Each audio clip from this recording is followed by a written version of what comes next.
to Larry Knight Field as the Sumrall Bobcats set to face the Eagles from Florence. We're going to start with the starting lineups. First, the starting lineups for the Florence Eagles. Shortstop, number 1, Brian Davis. Second baseman, number 2, Hayden Boykin. First baseman, number 12, Brady Griffin. Third baseman, number 11, Andrew Woods. Right fielder, number 27, Noah Reynolds. Catcher, number 18, Austin Pickett. DH, number 9, Jaboris Buckley. And he'll be hitting for the pitcher, number 10, R.J. Davis. Left fielder, number 4, Rylan McFall.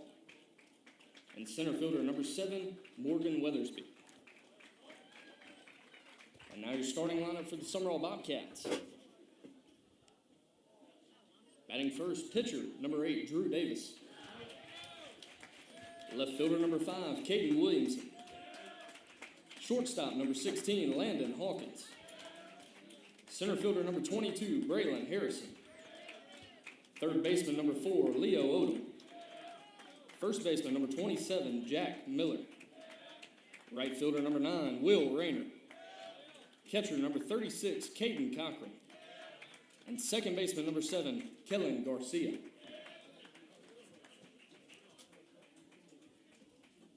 Please rise and remove all headgear for the playing of our national anthem.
And welcome to Larry Knight Field as the Sumrall Bobcats are set to take on the Florence Eagles here at Larry Knight Field on a beautiful, beautiful night tonight. The Bobcats coming to the game with an 18-7 record after their win Tuesday night versus Pass Christian. And I'll tell you what, they have a tough contest here tonight with Florence up north. They come into the game with a 17-4 record, so a great start to their season as they look to tune things up. But they've got a problem on their hands here. We got Drew Davis on the mound for the Bobcats. When we come back, this is Zane Berry, and you are watching Bobcat Baseball.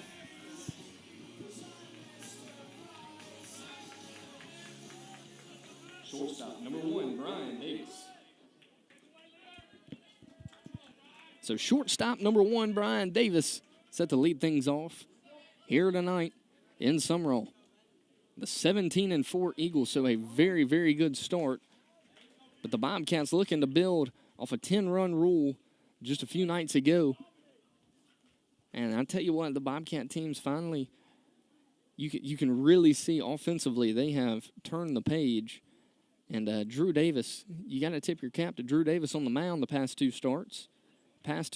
He's went 7 innings each and had 12 strikeouts in both, just giving up 2 hits in his last 2 starts. So the Florence Eagles will have a tough contest here tonight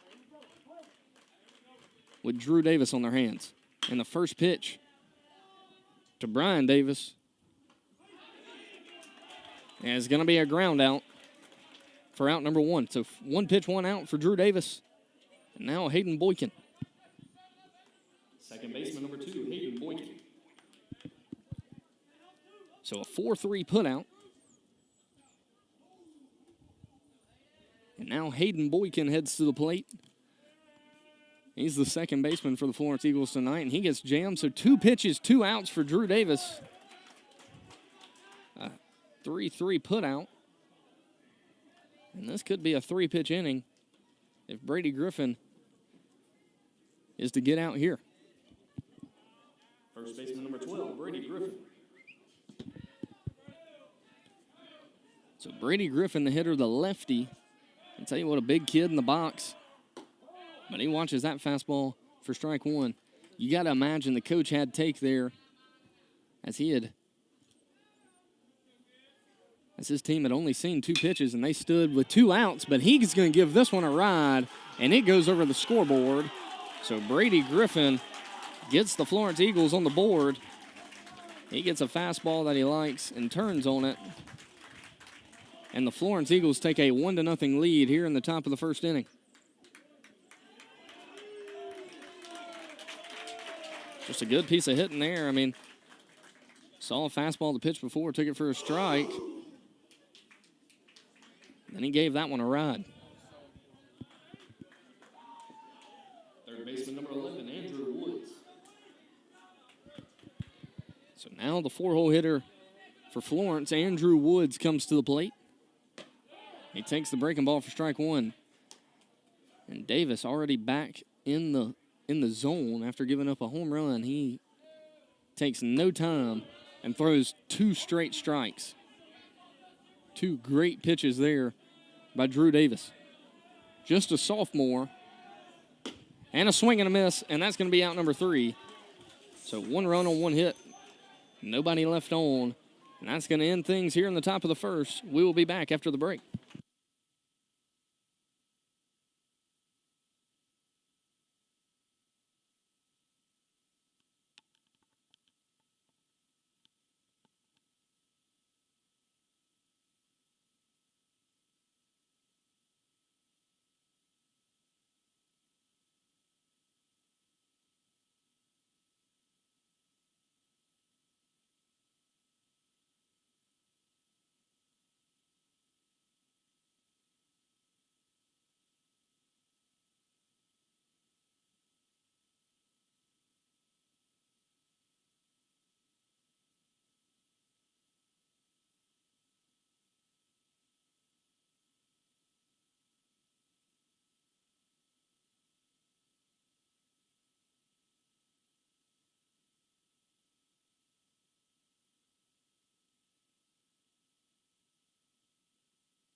So we're back live here in the bottom of the first inning, and Drew Davis, Caden Williamson, and Landon Hawkins all due up for the Bobcats here in the first.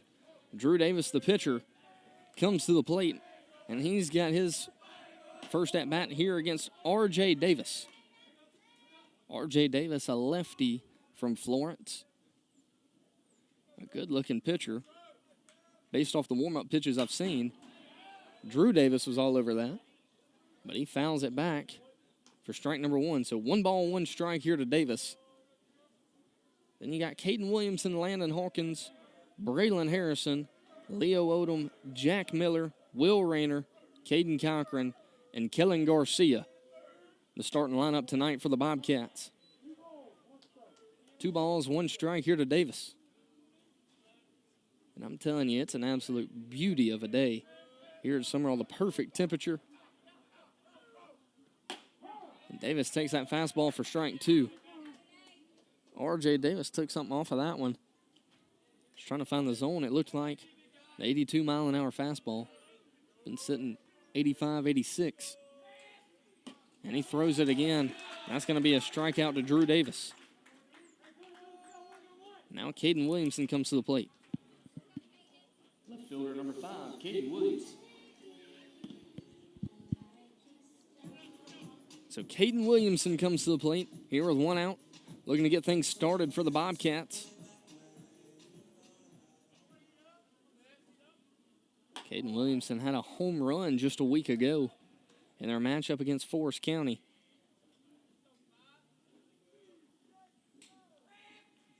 The 1-0 breaking ball misses away. That's a 2-0 count now. A good-looking breaking ball from R.J. Davis. A lot of loop in it. Looks like a 12-6 curveball, which can be effective. But he fires a fastball on a 2-0 count in there for strike 1.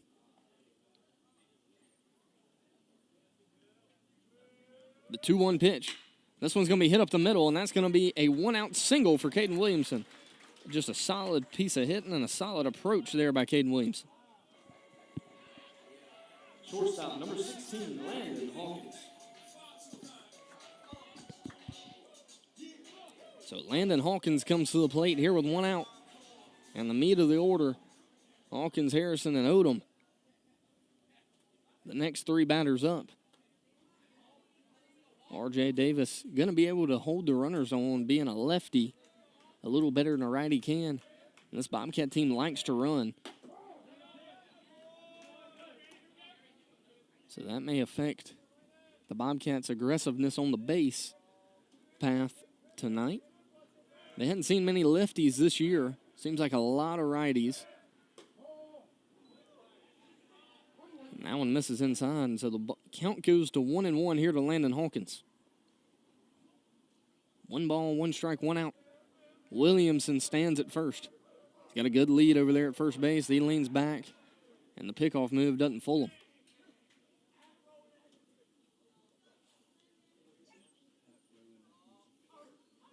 R.J. Davis comes set. And the 1-1 pitch. That one's going to miss. And the count goes to 2-1. You know, I can tell he likes that breaking ball. That was a fastball there. But throwing 2 straight to Caden Williamson, I wouldn't be surprised if he throws 1 here. And he does. And he throws it in for a strike. So you can tell he's comfortable with that pitch. That's going to make things a little more difficult for the Bobcat hitters.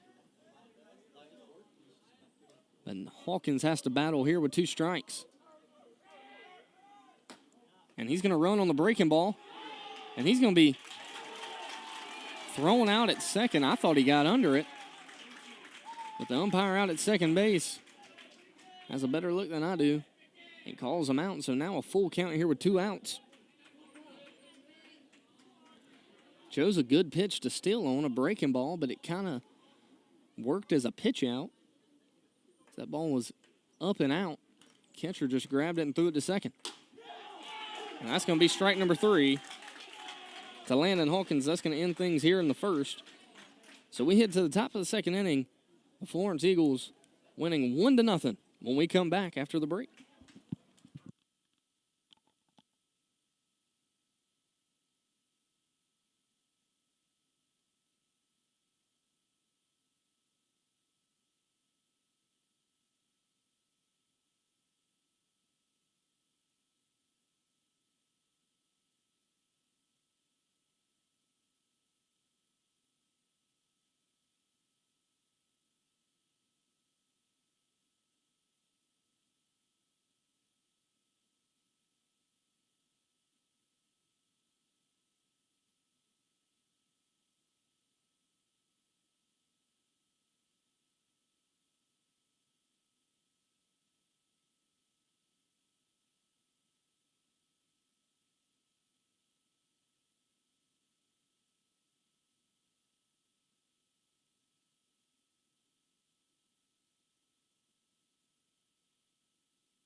We are back here in the top of the second inning. Noah Reynolds, Austin Pickett, and Jaboris Buckley all due up for the Eagles in this inning. Drew Davis starts Reynolds off with an outside fastball called strike. That one painted on the outside corner. The 0-1 pitch, way out. The count goes to 1-1. 89-mile-an-hour fastball there from Davis.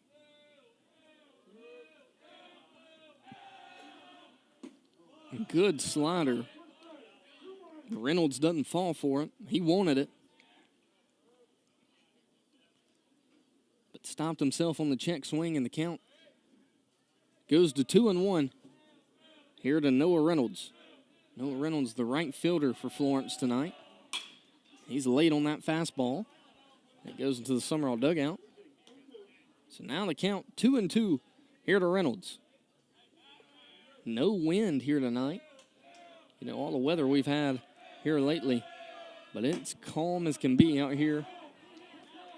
A 90-mile-an-hour fastball from Drew Davis misses away, and we have a full count here to Reynolds. That one, a good-looking pitch.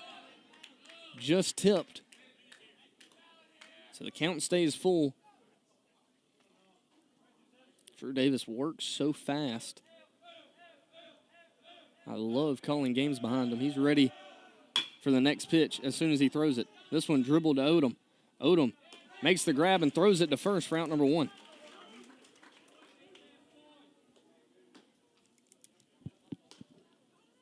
Catcher number 18, Austin Pickett.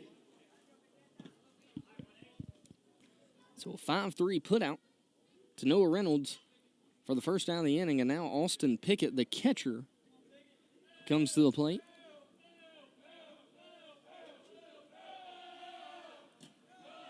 Davis misses outside for ball 1. 91 on the gun right there from Davis. So Davis getting up in velo.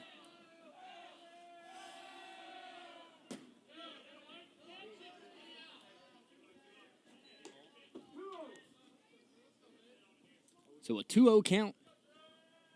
Now to Austin Pickett.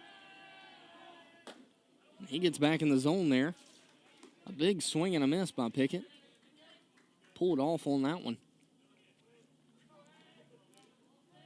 Count goes to 2-1.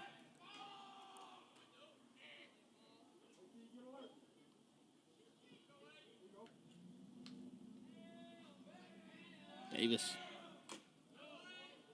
gets another swing, and that one's fouled back into the mitt. So now they count 2-2 here to Austin Pickett. Pickett fouls that one into the net.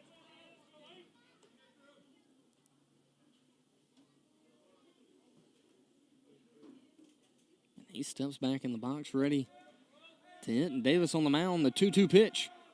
Breaking ball. Misses high. And the count goes to 3-2. So a full count here to Pickett. Good looking pitch. And it's fouled away.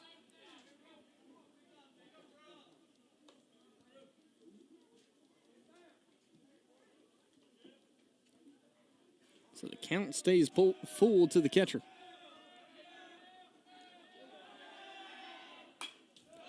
That one fouled back into the net, so Austin Pickett having a good at-bat. Just fouling pitches here off Davis.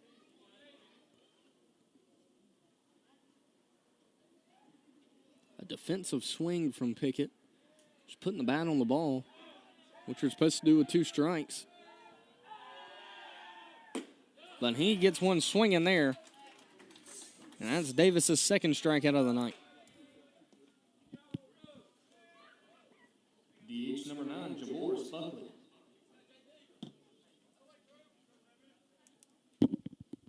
So that's the second out of the inning.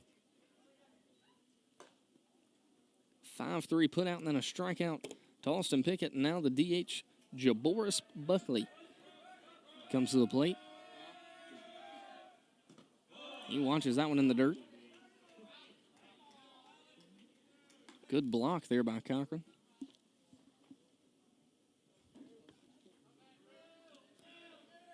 So 1-0 count. And that one misses away.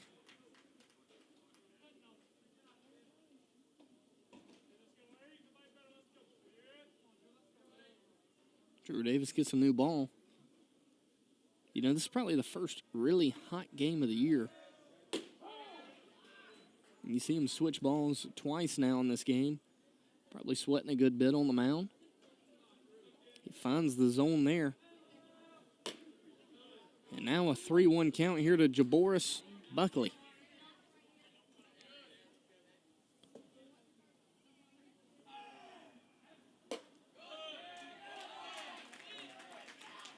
And Jaboris Buckley walks. Now Ryland McFall heads to the plate. Left fielder number 4, Ryland McFall.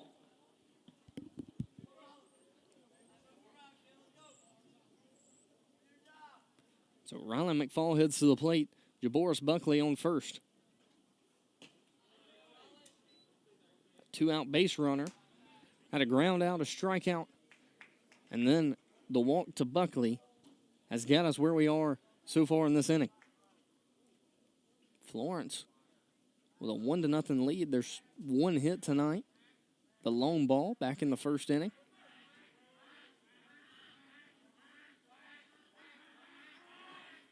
This one's going to be hit to third. Odom makes it easy and throws it to first for out number 3. So no runs, no hits, no errors, one man left on. And we head to the bottom of the second inning. The Bobcats trail Florence 1-0 when we come back.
We're back here in the bottom of the second inning. Braylon Harrison, Leo Odom, and Jack Miller all due up here for the Bobcats against R.J. Davis. R.J. Davis working early here. Throws a first pitch strike to Harrison.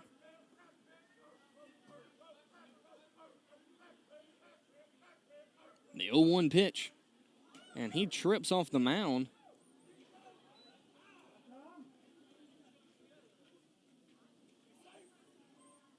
Looks like his cleat got stuck on the turf in his delivery, and he falls on the mound. We're glad he's okay so late in the season. Don't want to see any injuries to any team. But a 1-1 count here to Harrison. That fastball fouled back into the net. Now a 1-2 count here to Harrison. Harrison going to have to battle here with 2 strikes. Trying to get the leadoff man on here in the bottom of the second inning. Good take there by Harrison. That one misses low. And the count goes to 2-2.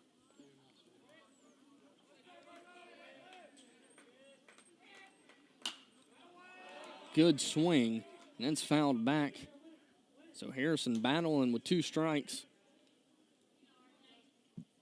And Leo Odom stands on deck. The 2-2 pitch. Breaking ball, and that's going to miss in.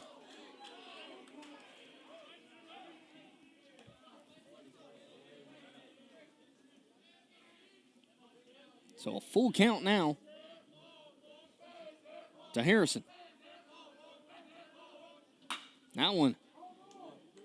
Tried to beat him on the inside fastball. Harrison turned on it and just goes foul by about a foot. Would have been extra bases, but the count stays full. The 3-2 pitch. Breaking ball, and that one's going to catch the outside part of the plate for strike number 3, and now Leo Odom heads to the plate. Third baseman number 4, Leo Odom. So Leo Odom heads to the plate, and looks like Davis has had 3 strikeouts so far tonight, and just 4 batters faced.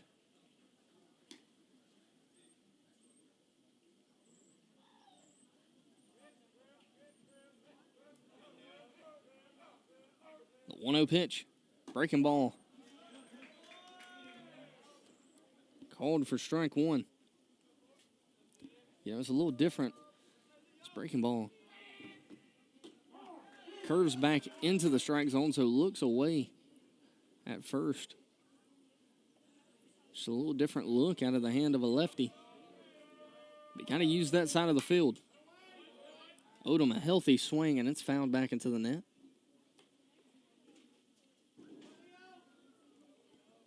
So a 1-2 count here to Leo Odom. R.J. Davis throwing a lot of strikes. That one's going to miss away.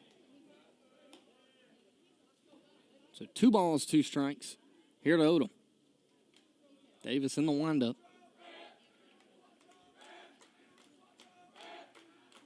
And the 2-2 pitch. That one's going to miss away too. So 3 balls, 2 strikes. Catcher thought that was strike 3. Looked away from up here. So the count goes full here to Odom. And that one's going to be a walk and a good at-bat there by Leo Odom. And now Jack Miller comes to the plate. First baseman number 27, Jack Miller.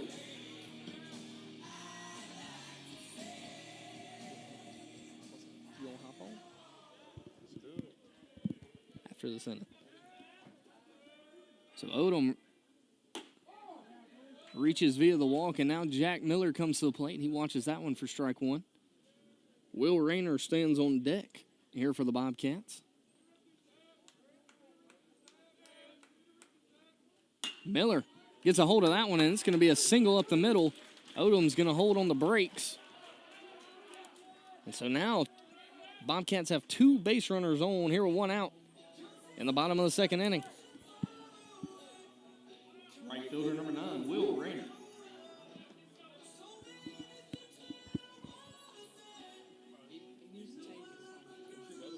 So Will Rayner comes to the plate with 2 runners on and 1 person out. So a good scoring opportunity here. Runner in scoring position for the Bobcats. And it's good to see how R.J. Davis will look out of the stretch.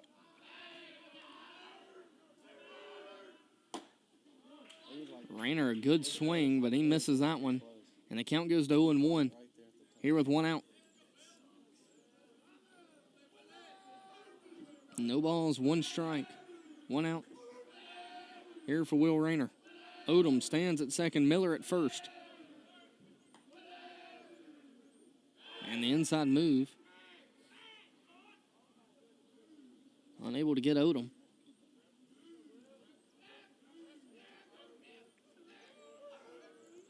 So no balls, 1 strike. That one misses up and in. R.J. Davis getting a new ball.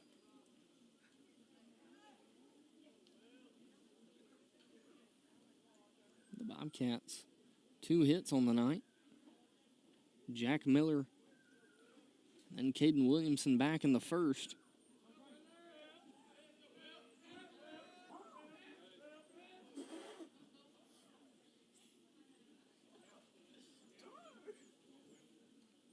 So 1 ball, 1 strike, 1 out. Here to Will Rayner. Second baseman shaded way into the 4-hole. Looks like they were playing the bunt.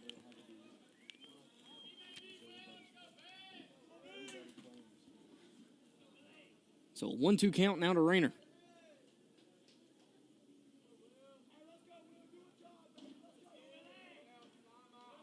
Davis looks to second. He delivers the 1-2 pitch, and this one's going to be popped up. And it may be trouble. Shortstop goes back and makes the grab. And that's going to be out number 2. Catcher number 36, Caden Cochran. So Caden Cochran comes to the plate here with 2 outs and a runner in scoring position. So a prime opportunity here for Caden Cochran. And then Kellen Garcia, the 9-hole hitter, stands on deck for the Bobcats.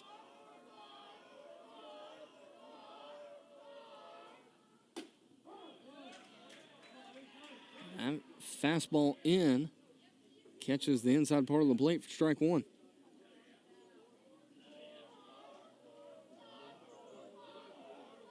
A base hit.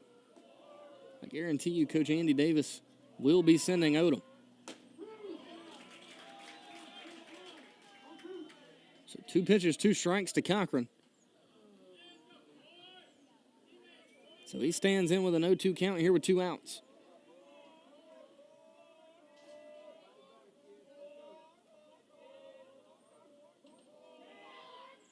And that one's going to peg Cochran. So good job there by Caden Cochran staying in there, taking that one off the leg, and giving the Bobcats a chance here with 2 outs. Second baseman number 7, Kellen Garcia.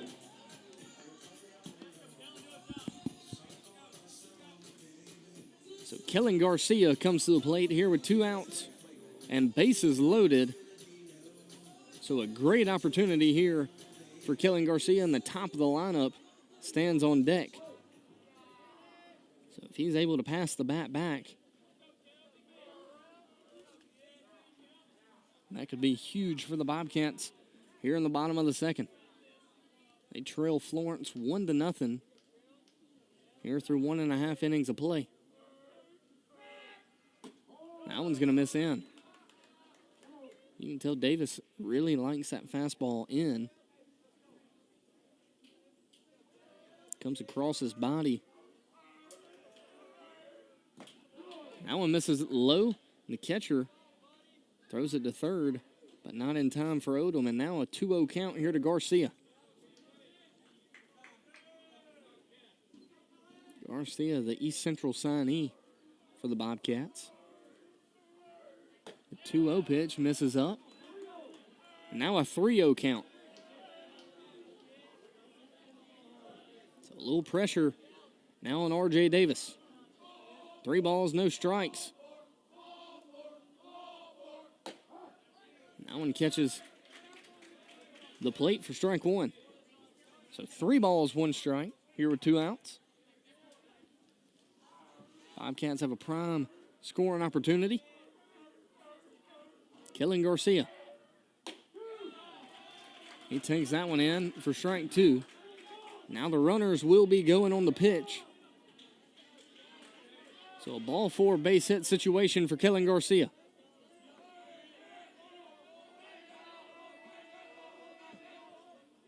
Davis steps off. Been working out of the windup this whole at bat. Now he's working out of the stretch. That one misses inside, and the Bobcats tie this thing up here in the second.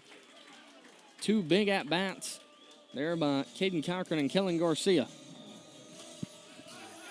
Pitcher number 8, Drew Davis. So now Drew Davis comes to the plate. He was a strikeout victim back in the first. He's got an opportunity to give the Bobcats the lead here in the bottom of the second.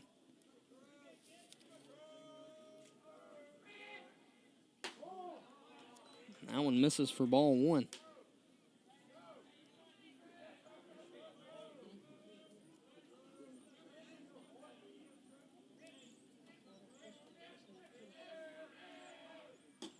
The 1-0 pitch misses up. So 2 balls, no strikes to Drew Davis. Drew Davis, and then Caden Williamson stands on deck. Good take there by Davis.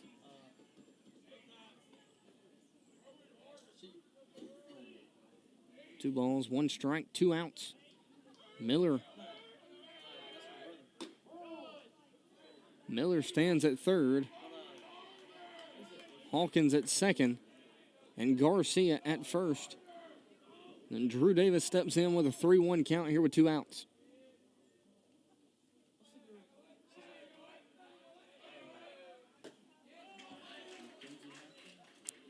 Swing and a miss, and the count goes full to Drew Davis. The runners will be running. A base hit would be able to score Hawkins with them stealing right here.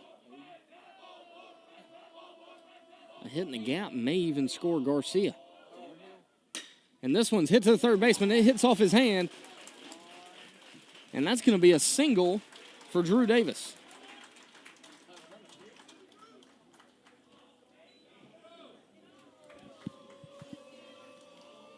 Left fielder number 5, Caden Williams. And now Caden Williamson comes to the plate with bases loaded still for the Bobcats. The Bobcats take a 2-1 lead here in the bottom of the second inning. It's just a really good contest for the Bobcats tonight as they start playoffs a week from tonight. Bobcats the 2 seed out of their district in 4A.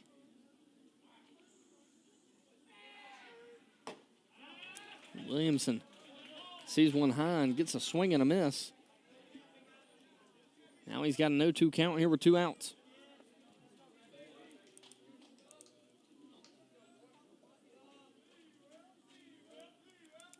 The 0-2 pitch, breaking ball off the backstop, and that's going to score Hawkins. So they take a 3-1 lead here in the second.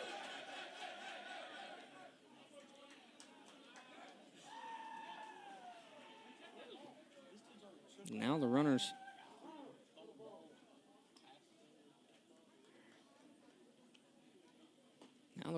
have to go, or the fielders have to throw it to first. Here with runners at second and third.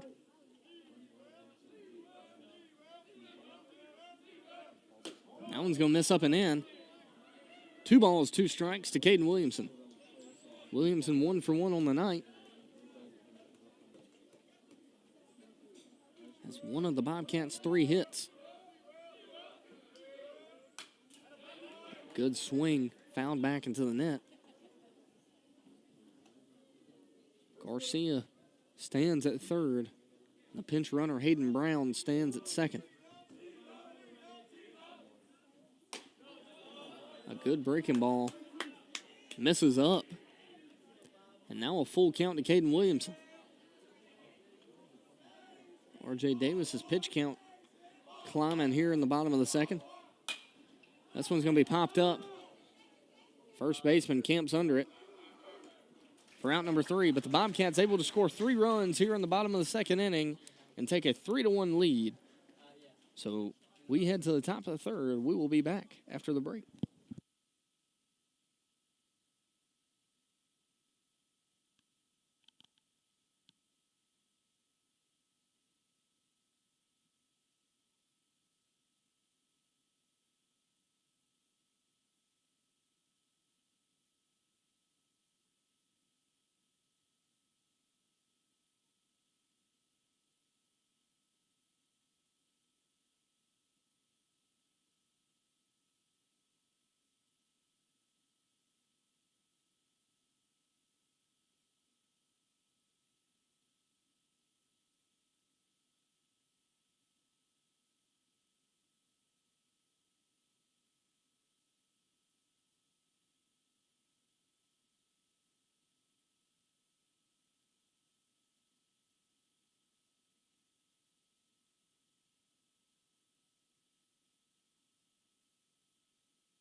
So we're live here in the top of the third, and we got a special guest, Mississippi Gulf Coast shortstop Landon Holloman, former Sumrall shortstop, joining us here tonight. Landon, how's it going? It's going good, man. How are you? Going good, dude. Beautiful night, and man. So what you've seen out of the Bobcat team so far tonight, what do you think about this year's squad? It looks pretty good. It looks pretty good to me. I mean, I'd give anything to come back out here and play just one more inning, man. I mean, it's great coming back here and seeing everything that's been changed up. But I mean, it's looking pretty solid for the guys tonight out here. Yeah, nothing better than some Sumrall baseball. I know you play at Mississippi Gulf Coast, but dude, there's nothing like playing at Larry Knight Field. There's nothing like it. There's nothing like it, especially playoff time, dude. I mean, yeah, not a seat in the house. Oh no, not standing room, nothing. Right. I mean, when they didn't have these. Davis strikes out Morgan Withersby. Now the top of the order comes up Brian Davis. Shortstop number 1, Brian Davis. When they didn't have these Yeah, the right balconies. field, yeah, when they didn't have these little right field balconies out there, there'd be trucks lined up, man, and it'd be a sight to see for sure. I would get hyped up the night before, could barely sleep just thinking about the next day. I know it, dude. There's nothing like it, and that's why so many people come back to watch and to enjoy the atmosphere and see everybody. It's such a small town. I know when you played, I mean, I think that was your senior year. I was in 8th grade, so that was just coming out here and seeing all the people. I mean, it was definitely a surreal thing to just be in the actual game. Absolutely. And, you know, it was the same thing for me. My older brother was 4 years older than me, so, I mean, I grew up coming to the games, watching these guys, and, you know, all these kids in the stands, they look up to the players on the field. Exactly. And they might not know it, but they want to be the next Drew Davis and the next Kellen Garcia, and so it's just a special place. Good-looking breaking ball by Drew Davis. You know, Drew, if anybody knows this baseball program, it's Drew. Been around it for forever, and so I know he watched you play, and you probably played an impact on his life and his playing. Oh yeah, ability. I was working behind him for a while. I was in that 6 hole for him for a while when he was on the mound versus Purvis and all those huge games that was a huge impact on us in our season. That's right. Boy, Jack. And Brian Davis lines out to the first baseman, Jack Miller, and now Hayden Boykin comes to the plate here with 2 outs. Second baseman number 2, Hayden Boykin.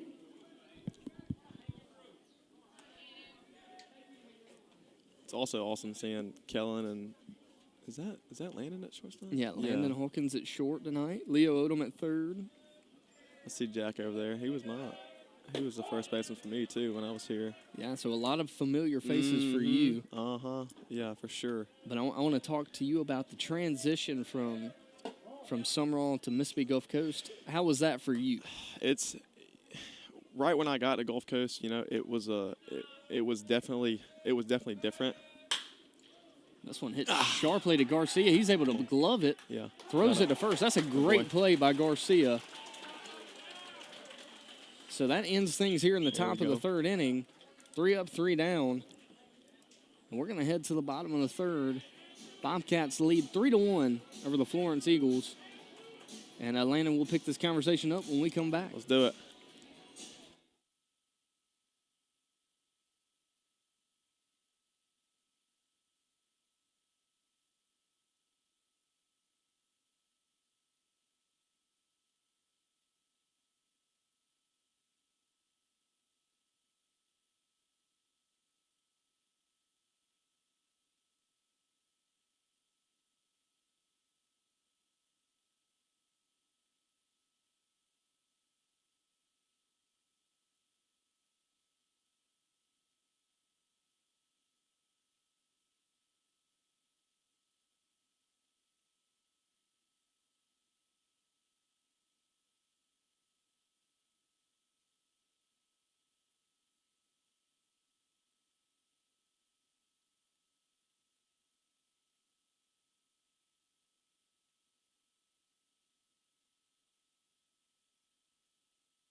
So we're back here in the bottom of the third inning. Landon Hawkins set to lead things off for the Bobcats. And you got Braylon Harrison and Leo Odom all due up here in the bottom of the third. And the first pitch Hawkins sees, he hits a pop-up, and it's got a chance to stay fair. And it may be extra bases. The right fielder misses it, and that's going to be a leadoff double. Great hustle there by Landon Hawkins. Now Braylon Harrison comes to the plate with a runner on second. Center fielder number 22, Braylon Harrison. So, Landon, we were talking about the transition from Sumrall to Mississippi Gulf Coast. I know for me, it seems like the game speeds up just a hair. It does. It does. Especially when you got, in this day of age in baseball, when you got guys from a Division I that may have gotten hurt or something like that coming back to throw for a JUCO team. It's definitely. I mean, they've been in the Division I for a fall or two, and they see things that we don't see. So it's definitely different. But all in all, it's still the game of baseball, and you still got to throw it over the plate. So, but in the other aspects of things, it is different, but it's still a lot of fun, man. It's still a great thing to be a part of your life and stuff like that. So absolutely, dude. I'll tell people, Scuba, Mississippi was in the middle of nowhere, and it was still you got a gas station. That's about it, huh? Yeah, got a gas station, a Subway. But still probably two of the best years of my life. Oh, yeah. Going over there, making all these friends and just building a relationship with the guys. Oh, yeah. But the biggest transition for me was playing on the turf here, and then all these hitters. JUCO is just full of just power at the plate. And so you go, and East Mississippi was dirt at the time. Yeah, it's turf now. It's turf now. It's sick. Yeah, they have really done a lot. And now it's called strike three, but that didn't even look close there, Landon. I don't think I saw that one. Third baseman number 4, Leo Odom. From what I did see, it did look a little outside. Yeah, it looked a little out. But I know I'll get those calls every now and then. It blows my mind how you think that's a strike. I mean, that was probably on the lawn or in the river. Yeah, and these are probably the same umpires that are umpiring your junior college games. It is. I've seen a lot of umpires that I see in these high school games in my games. Absolutely. So what's your plans going forward, Landon? Well, I signed with Delta State. Okay, awesome. In December. Yeah, it was December. Yeah. So I signed with Delta State in December. And I'm going to go do that. I think, isn't it the rule now where you can play 4 years or something after? Yeah, I don't know if junior college eligibility, I think they were trying to do away with it. I don't know if they passed it or not. Yeah, I saw a lot of things on, people will make up a lot of stuff on Instagram and Twitter and all this stuff. I can't really keep up with it. No, I can't keep up. But so playing a few more years at least. Oh, yeah. That one misses away. That one looked closer than the other one. Yeah.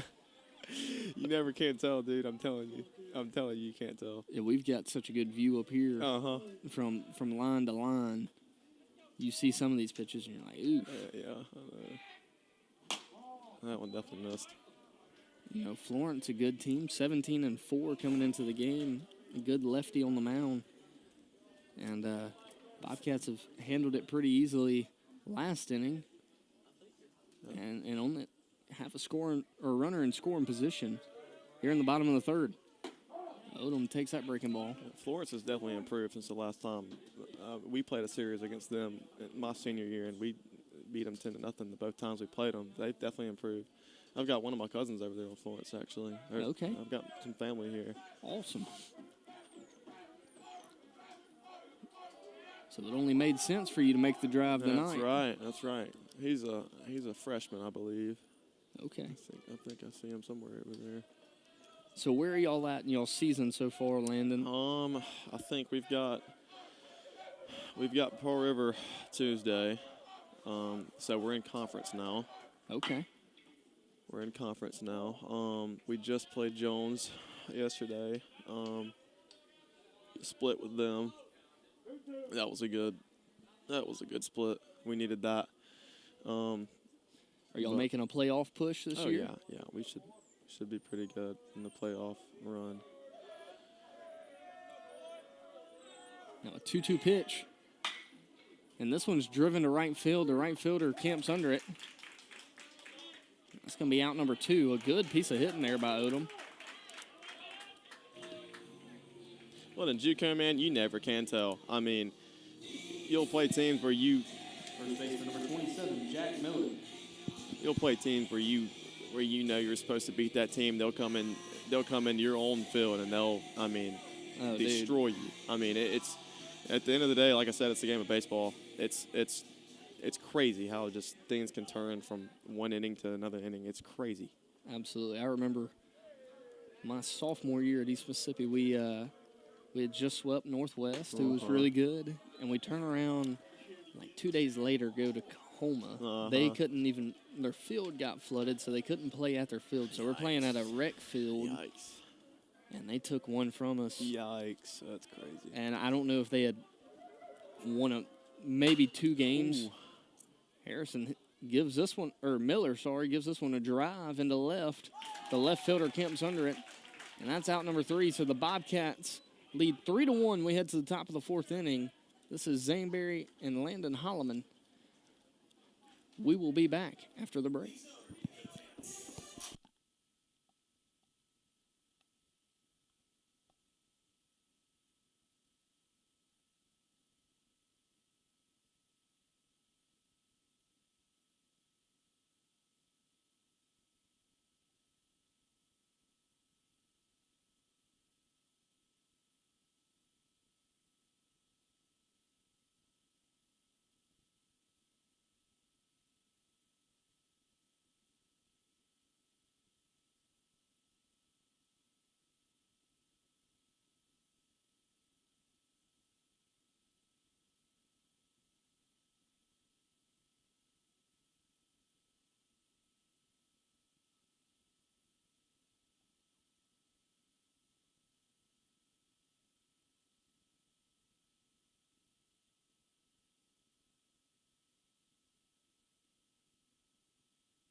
So we're back live here in the top of the 4th inning. Brady Griffin, the hitter, he hit a home run back in the 1st on a fastball. And he gave it a ride. But that's Florence's solo hit on the night.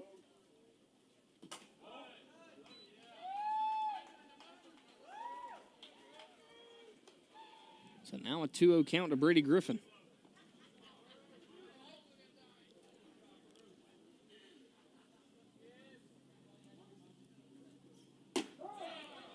Allen goes in for strike 1. So 2 balls, 1 strike. Now to Griffin. Oh, I do see him down there. Yep, that's him.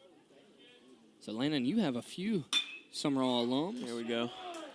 It's going to be a Yeah, right line there. out to Landon Hawkins. Good piece of hitting there by Griffin, but that's baseball. Lines out straight to the shortstop for out number 1. That's the worst thing when you can line out. I mean, you can have a day, you can go Third baseman number 11, Andrew Woods. the day before, you can go, 5 or however many you get. They can all be bloopers, they'll fall. Yep. Next day, you'll hit 3 line outs right to somebody. Mhm. It's a struggle, the challenge, for sure. And that's what makes baseball so Oh fun, yeah, dude. that's right. That's right. It's frustrating. It's part of the game. Absolutely. We got Andrew Woods, the hitter now, the third baseman. He struck out his first plate appearance tonight. He's got a 2-1 count here with 1 out. Yeah, so you got Andrew Knight, S.T. Most. Is that it? Y'all the 3 Bobcats? Yeah, that's it. That's it. That one misses away. So 3 balls, 1 strike. Here with 1 out. That's team, man. He's a character. But you got several Pine Belt players, I'm sure. Oh, did we? Yeah. I know we had more last year than we did this year. And that one's going to be a single in the 6th hole. So a 1-out base runner here for Florence. Now Noah Reynolds heads to the plate. He grounded out to the third baseman, his first at-bat. Right fielder number 27, Noah Reynolds.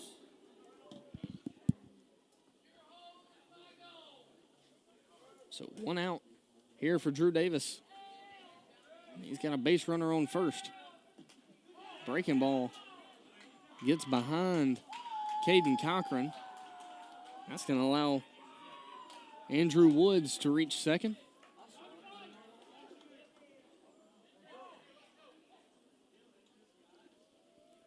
I don't think I've ever sat up here for as long as I've been up here. I usually, when I was here, I would go down to the bottom level, or the middle level, I guess I should say. Yeah. With the TV. Uh-huh. Man, we are... The suite, as they call it. Yeah, we are very blessed to have the resources we have here. 100%. So 1 ball, 1 strike. Now to Noah Reynolds. That one fouled into the net. This is supposed to be a pretty good game, huh? Yeah. How is Florence this year? I haven't. They're 17-4. Okay.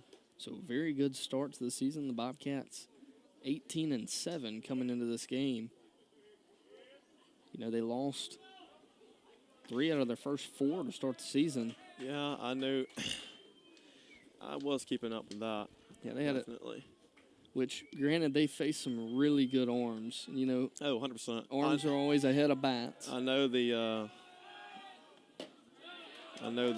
what is it? The Columbia Academy game. Yeah.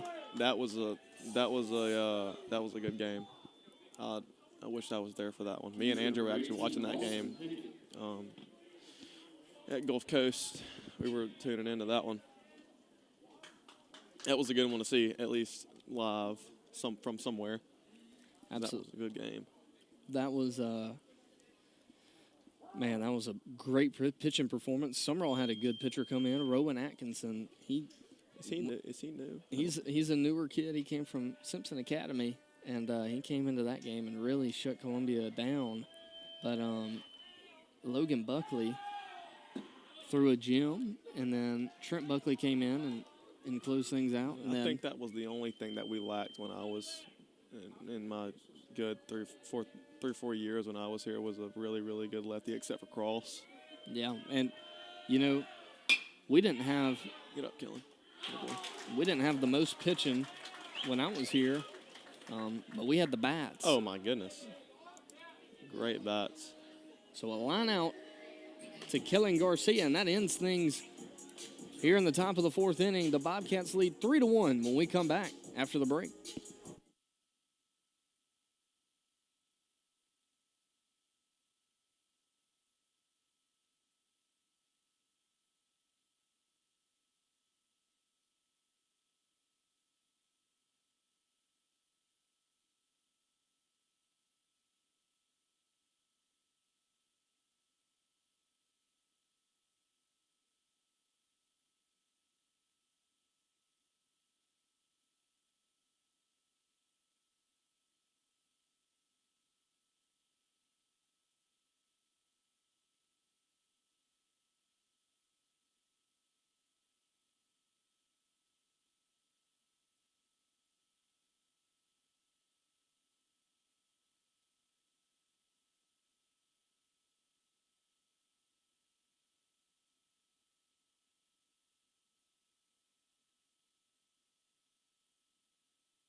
So we're back, and Will Rayner, Caden Cochran, and Kellen Garcia all due up to face R.J. Davis here in the bottom of the fourth inning. Will Rayner flew out to the shortstop his first at-bat. But a good start to the season for him. So 1 ball, no strikes here with no outs.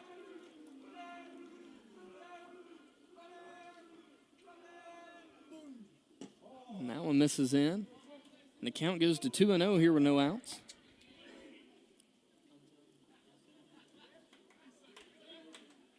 So the Bobcats looking to get a leadoff runner on.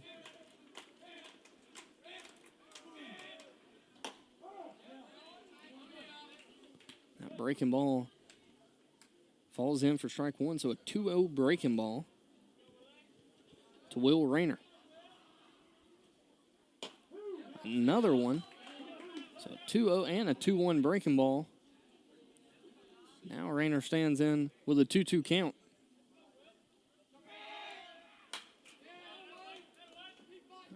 Good swing there by Will Rayner. That's tough seeing in a hitter's count, seeing 2 breaking balls. But fouls the fastball. The count stays at 2-2. That one misses away. So now 3 balls, 2 strikes here to Will Rayner.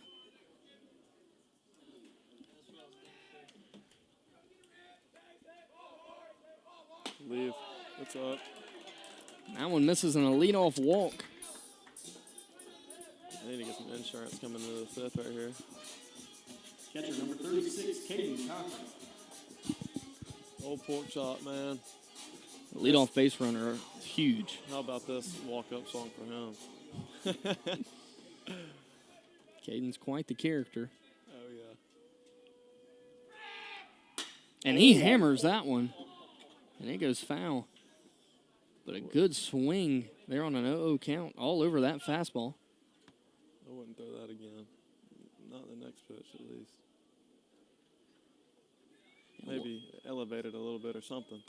You know, R.J. Davis, the pitcher for Florence, seems like the fastball has kind of been his secondary pitch. Mm-hmm. Has a great feel for that breaking ball. Like a changeup there. So now Cochran with a 2-0-2 count. Here with a runner on first and nobody out. I see Mr. Billy down there. He's in his little spot. I forgot his spot's right beside the circle right there. The legend. I believe that's the man himself. Man, he'd have something new to tell me every single day I walked in that facility. Oh yeah, and he, he knows a lot about this game. Oh yeah. And a fastball up. Gets Caden Cochran. Now Kellen Garcia heads to the plate. Second baseman number 7, Kellen Garcia. Garcia reached base his first time up via the walk. And then Drew Davis, top of the lineup, comes up after him.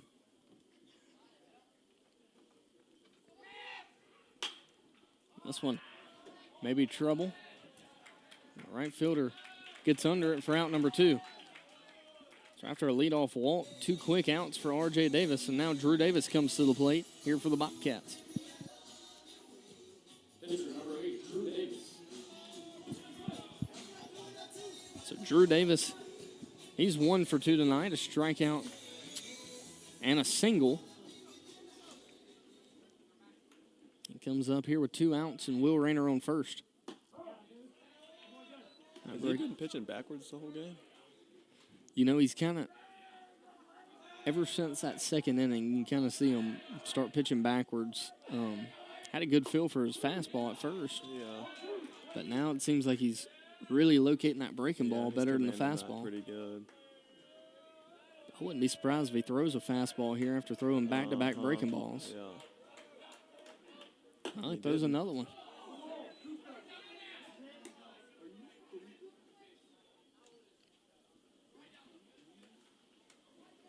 1 ball, 2 strikes here to Drew Davis.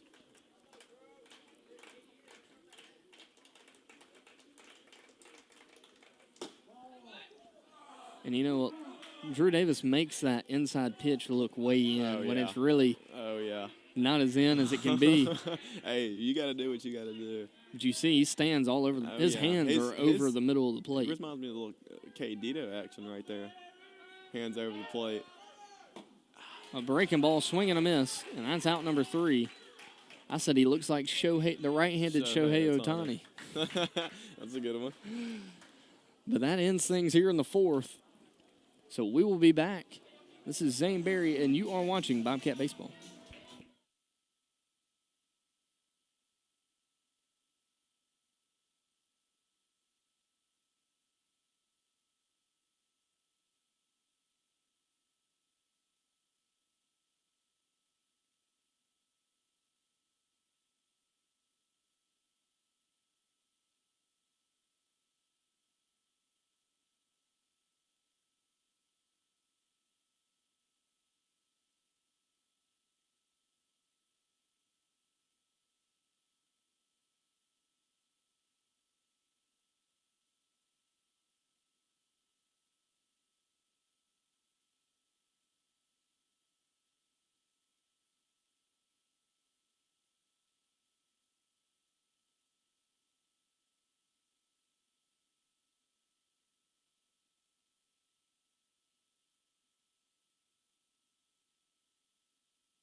We're back here in the top of the 5th inning. Jaboris Buckley, Rylan McFall, and Morgan Withersby all due up for the Eagles with 7, 8, 9 for Florence. All due up here in the top of the 5th. This guy looks like he lifts the bar a little bit. He reached via the walk in his first plate appearance.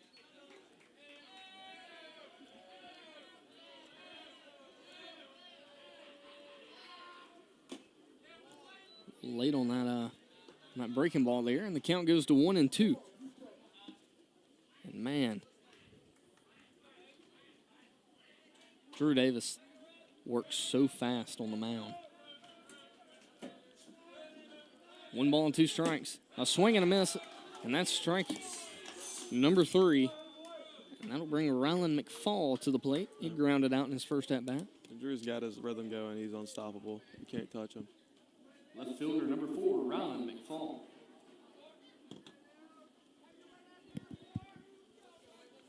So Drew Davis collects another strikeout tonight. Ooh, and that's a good pitch there. Just misses low.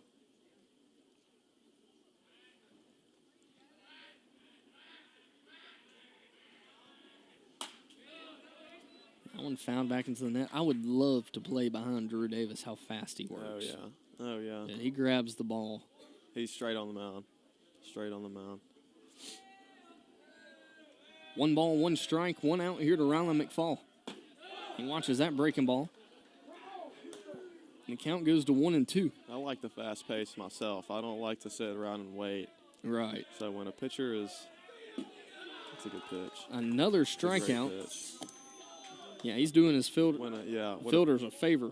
When a pitcher has a fast tempo, like Drew and other pitchers. Center fielder number 7, Morgan Weathersby. It's definitely a great thing to play behind. Yeah, you got to stay on your toes in the field. Because you look up and the next pitch is already on its way. That's right. Especially with the pitch clock, and they don't even have it in high school, huh? Yeah, they don't have a pitch clock in high school. Yeah, especially in college. It's definitely one pitch, boom, boom, boom. You can't sit around and You gotta know where you're going. And a lot of people didn't like the pitch clock when it first came out. I thought it was a great idea. Yeah. I mean, it really doesn't make a huge difference. It really doesn't, because at the end of the day, I mean, it's not a huge difference. I mean, you're still gonna work. The pitcher really, I think it has more of an impact on the pitcher than anybody, because I mean, he's the one with the ball. He's gonna throw it whenever he feels like he needs to. The 3-0 pitch, fastball strike, and the count goes to 3-1 here to Morgan Weathersby. The 3-1 pitch fouled off into the right field deck. And now a full count to Weathersby.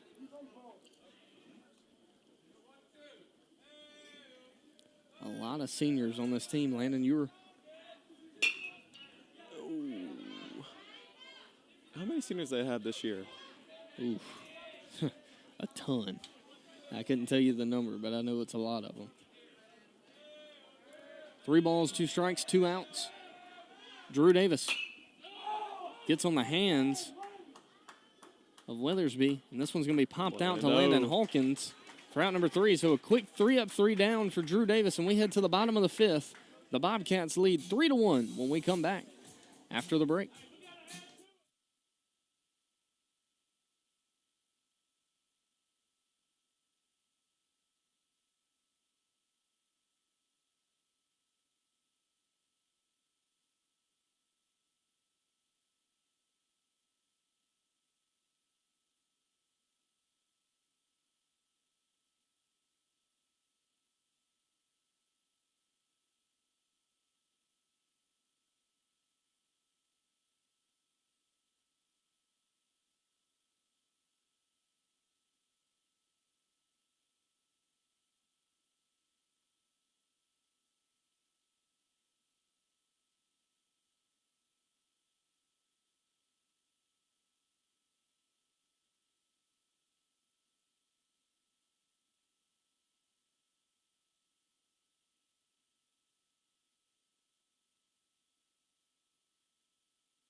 So Caden Williamson sent to lead things off for the Bobcats. Caden Williamson, Landon Hawkins, and Braylon Harrison, and he crushes this one out to left.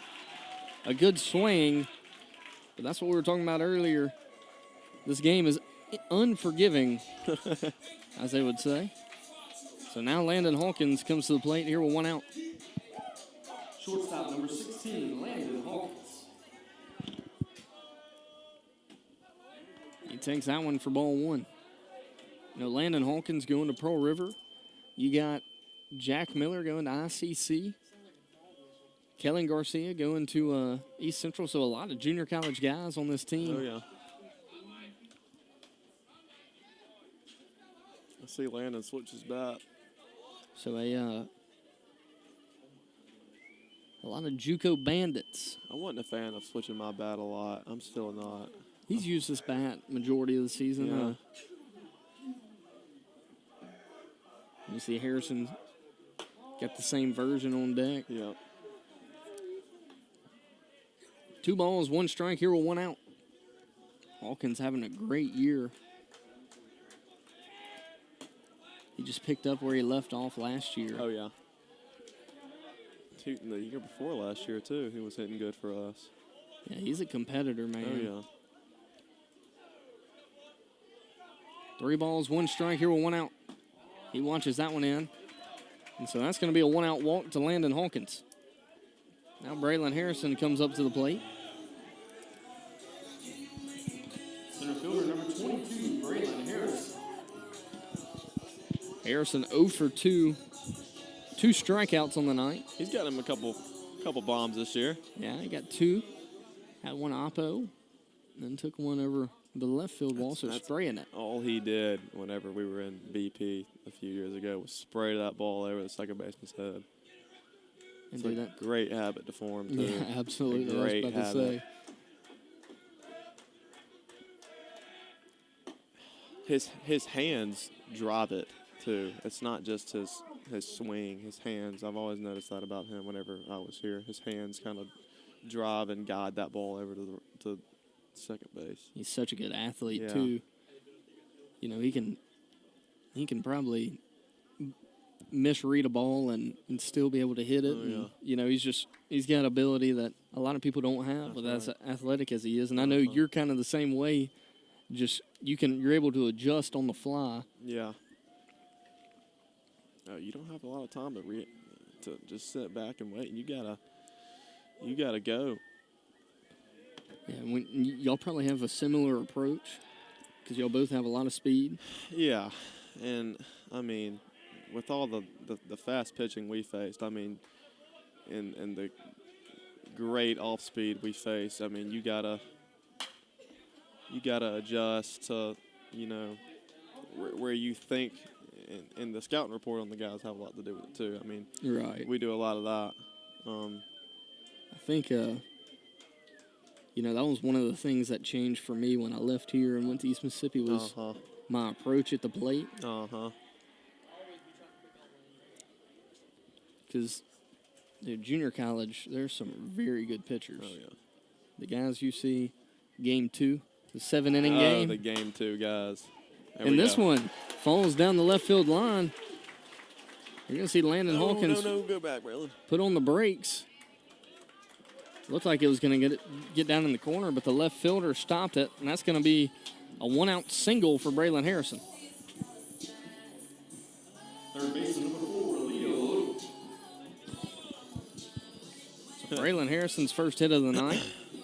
The game 2 guys, man, they'll get you. Yeah, they will get you every time. they'll put up a fight for sure. Looks like the coach for Florence heads out to the mound. So we will be back after the break.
So new pitcher for Florence. They stay with the lefty. But it's going to be Brady Griffin. And R.J. Davis heads to first base. So they just swap positions. But Leo Odom now comes to the plate here with a runner at first and second and one out. I'm going to take a slider. It's kind of weird they brought in another lefty. I didn't think they would do that. But then again, you never know. I mean, if it works, it works. Well, you know, next week, playoffs start, so maybe just trying to get some innings. Yeah. Could be the case. Two solid lefties, too, sitting mid-80s. Shoot, when I was a freshman getting that bat, or a sophomore, whatever, I mean. This one's hammered in the 6-hole, and they're going to send Hawkins home. The throw's not going to be in time, and that's going to be an RBI single for Leo Odom. His first hit of the night, and now Jack Miller comes to the plate. First baseman number 27, Jack Miller. So a good piece of hitting there by Odom. Now Jack Miller comes to the plate, 1 for 2. When I would see 80, 84, 85, I'd be shaking in my boots, man. Yeah, it's I'm not gonna lie, I'd be kind of scared. But you get up there and see it, though, it's not as bad. It's not as bad. It looks way harder on the on deck circle. That's right. And now I'm seeing 92, 93. Shoot, I'm seeing 596 now, and I mean it's a battle to get up to. Especially when they're mixing pitches. Oh, and yeah. You know, I always say it doesn't matter how hard you throw. If you can throw 2 pitches for a strike, dude, you're going to be tough to hit. We've got guys on the mat that are commanding 4 to 5 pitches, and they don't even need 2 or 3 pitches they're throwing. Right. It's crazy how many they got and how many they can command whenever they want to. I mean, you can have a 3-0 count. They'll throw you a changeup or an all-speed pitch, and you have a green light, and you absolutely whiff the crap out of it because you're thinking, oh, I'm 3-0, I'm going to get a fastball right down the middle here. That's right. That's not the case. But then again, they know it's a hitter's league. That's right. So 1 ball, no strike here to Jack Miller. 1 for 2. He has a fly out to left field and then a single. It's his first at bat here against Brady Griffin. He chomps this one down the third base line. It goes foul. Is the student section still popping off how it usually is? I don't see a lot of student life here tonight. No, but you know, I imagine it'll pick up this time next week when the Bobcats start their playoff push. Yeah. First round starts next Thursday. They'll play Thursday, Friday, and then Saturday if needed. And, man, I'm excited to see this team in the playoffs this year. You know, they coming off a state championship. That's a good play there by the first baseman. That's a tough pop-up. Yeah. So a fly out to the first baseman. Now Will Rayner comes to the plate. Right fielder number 9, Will Rayner. Man, that's one of the greatest things about Sumrall is the student section. I mean, it's brutal. You know, it's brutal. They were here for the Purvis series, of course. Oh, yeah, 100%. Got to be here for those games. Got to be. But you'll see them next week during this playoff time. You probably won't even be able to get a seat. Probably not. Here in Sumrall. 1 ball, no strikes. Here with 2 outs. That one misses low. It was a great sight to see whenever you would, I mean, after we take BP, go get something from the gas station, come back, and you see people lined up at 5:30, just outside the gate, just waiting to get in. I mean, it's crazy. Yeah, there's nothing like it. It'd be a week before a game. There'd be towels, chairs set up along everywhere in the stands, and on the visitor side too. Right. It wouldn't just be on our side. I remember We played West Lauderdale, South State. Oh, yeah. I was in the Senate section for that one. And this place was electric. Oh, yeah. That was a great game. That was a great series. Yeah, we walked off game 1. Then we go to West Lauderdale, and I'm pretty sure we got 10-run rule. Yeah, I heard about that.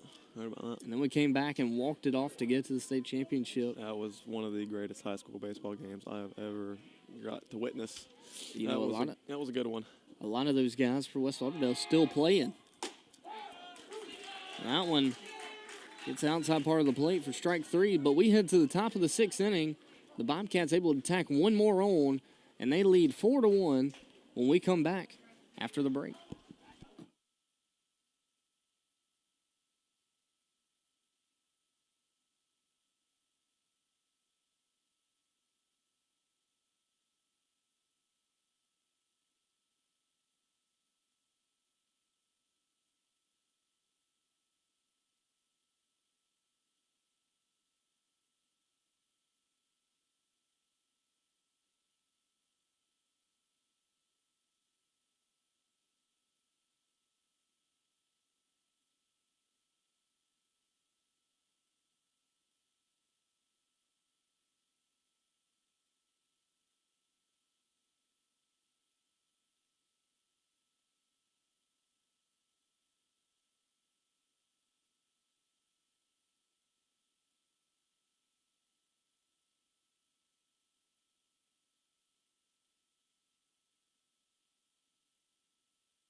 So we're back here in the top of the 6th inning.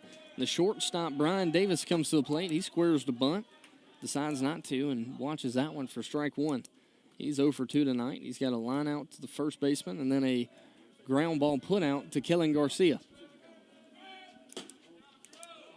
1 ball, 1 strike. Here with no outs.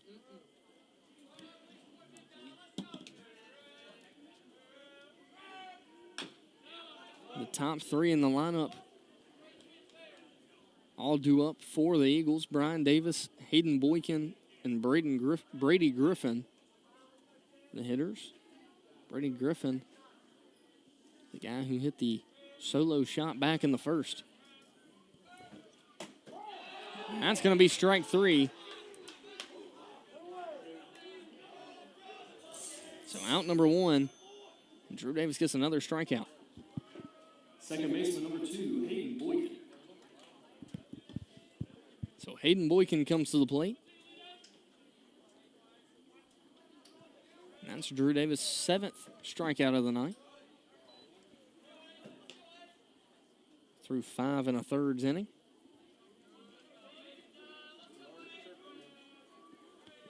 The 1-0 pitch. Swung at. Count goes to 1-1.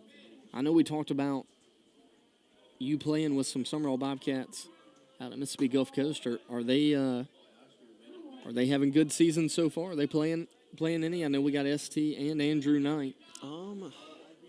They haven't been getting the as much playing time as you. Yeah. Well, Andrew's a pitcher, so right. Definitely the innings, but he had a really good fall. Dude, when he was here, he was lights out. Oh, yeah, absolutely. I remember coming to watch y'all against Petal, and he had an absolute gem that game. And ST, I know he's a catcher, coming in as a freshman. I mean, it's, especially behind the plate, it's tough to play. We got 5 catchers.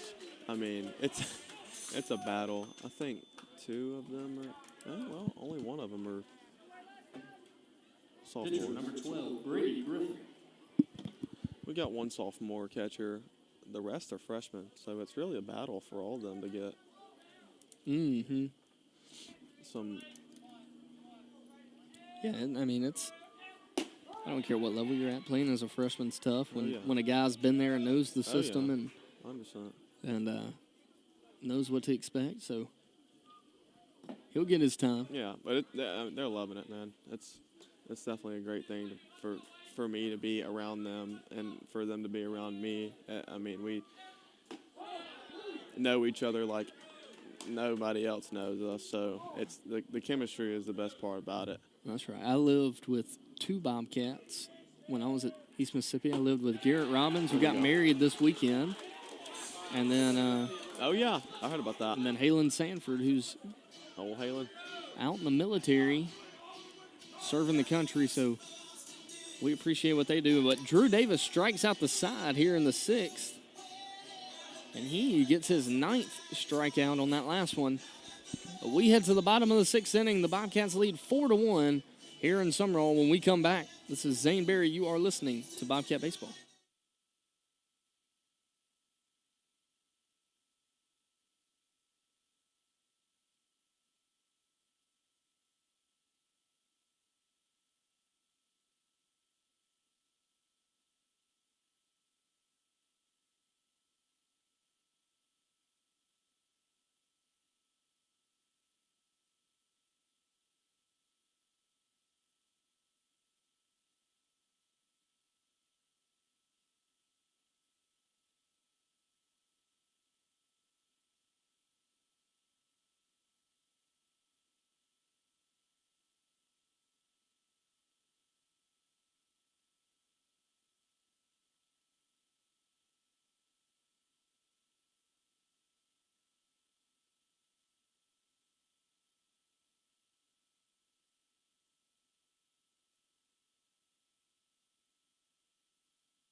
It's a little bit, huh?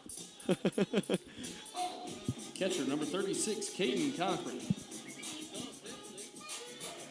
So Caden Cochran, Kellen Garcia, and Drew Davis all due up here in the bottom of the 6th, trying to add some insurance for the top of the 7th as Florence will be down to their last 3 outs. They trail by 3 to the Bobcats right now. And, you know, this is a good win if the Bobcats can pull it off, Landon. You know, going into the playoffs, getting some momentum, and facing a really good team here tonight. You definitely need it.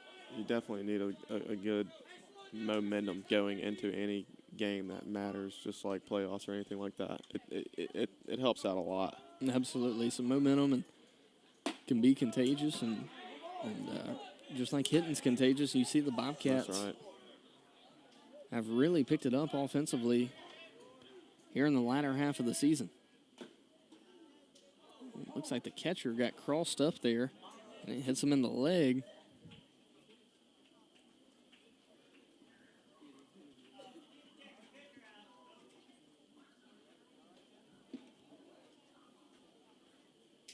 And that never feels good, Landon. No, it does not. It does not at all. And we got on the inside of his knee.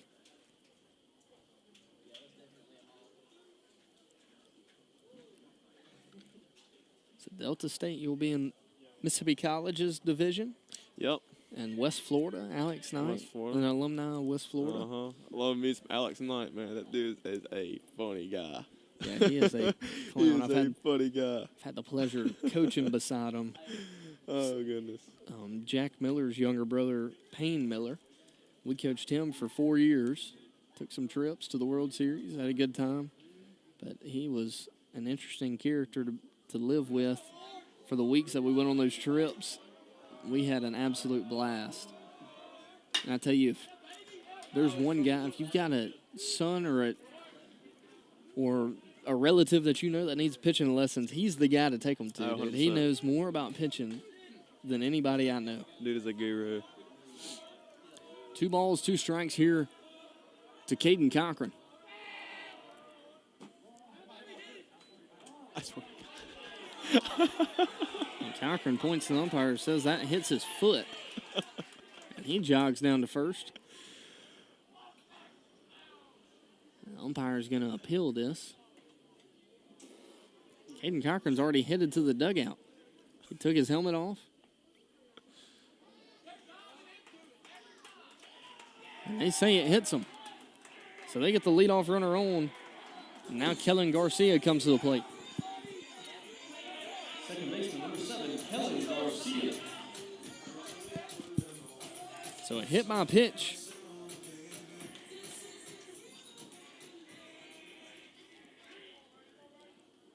Now Kellen Garcia, the second baseman for the Bobcats, squares to bunt. Decides not to on the bad pitch.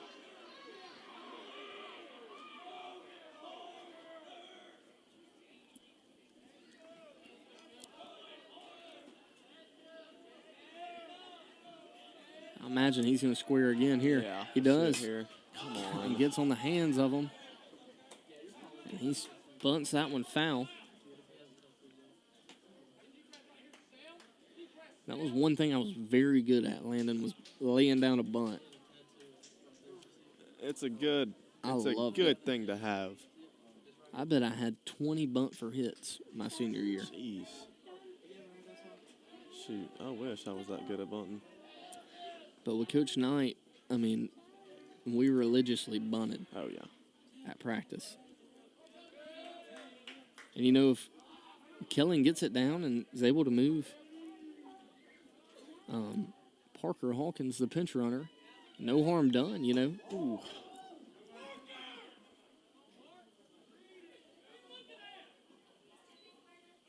The wild pitch. Hawkins unable to advance. Looks like he didn't see it. But now Garcia has a 2-1 count here with nobody out, a runner on first. Bobcats is trying to get some insurance here in the 6th. Is Parker a freshman or is he a sophomore? I believe he's a freshman.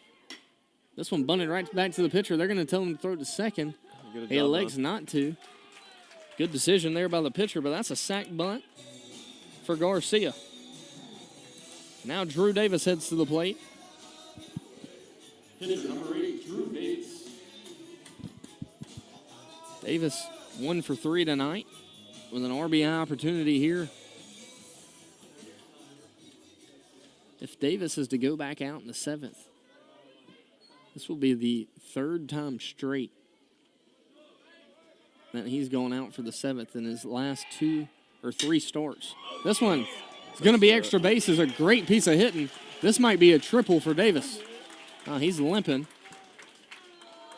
But he strolls into second. That's an RBI double for Drew Davis. Great piece of hitting there, Landon. That was a great swing. Great swing there. Left fielder, number 5, Caden Williams. Good swings. Good swing, stayed with that pitch and drove it to the opposite field.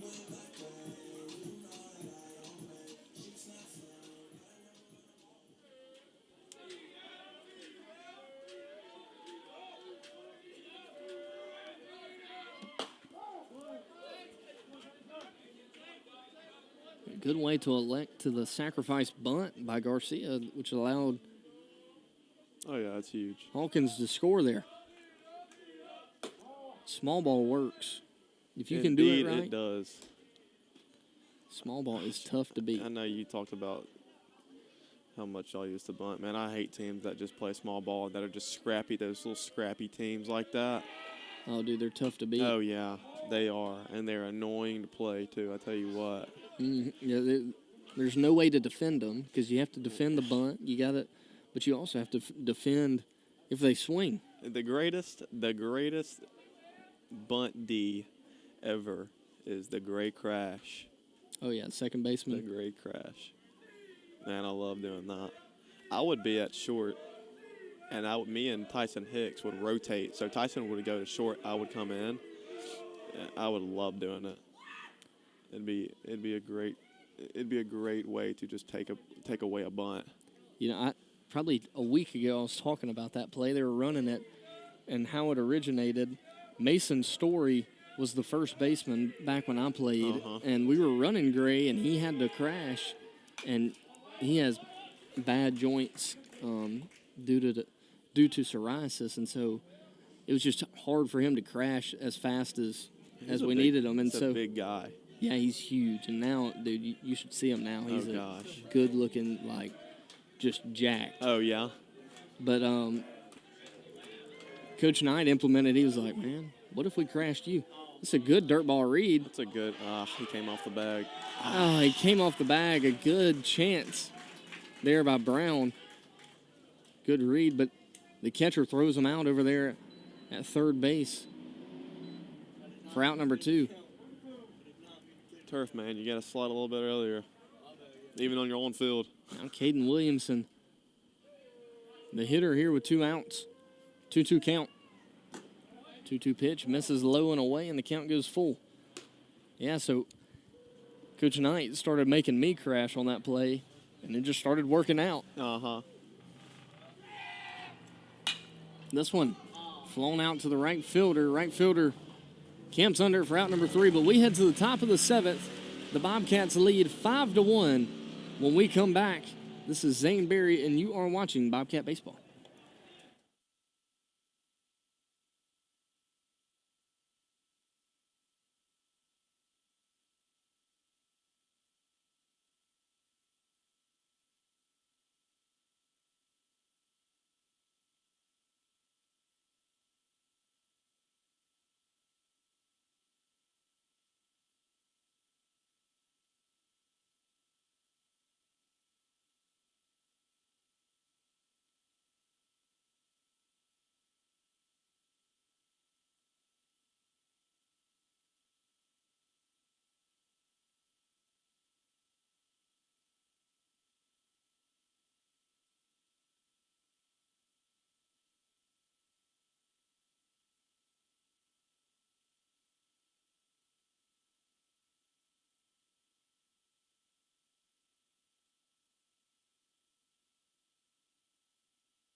So we're back here in the top of the 7th, and Drew Davis still on the mound for the Bobcats. Looks like we got Andrew Woods, Noah Reynolds, and Austin Pickett due up for the Eagles here in the top of the 7th. They're down to their last 3 outs. Drew Davis. It was a great pleasure for me to be up here, man. Dude, we really appreciate it. Are so happy to have you, and good luck on the rest of your season. And the Bobcat faithful is rooting for you. Heck yeah. And we'll keep up with you. And so, do we appreciate it. And be careful on your drive back to Wiggins. That's a good pitch there by Davis. That's a really good spot. Drew's really good at commanding that down pitch like that. 2 balls, 2 strikes, no outs. Here to Andrew Woods. Breaking ball.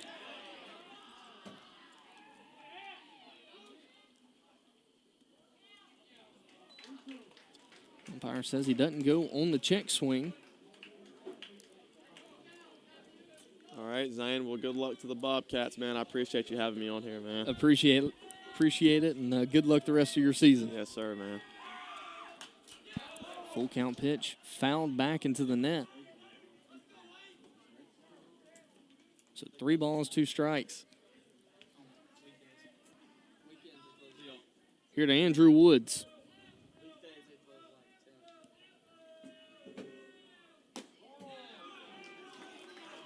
Ooh, that's a good pitch by Drew Davis. Just misses in. That's going to be a leadoff walk to Andrew Woods. Now Noah Reynolds. Right fielder number 27, Noah Reynolds.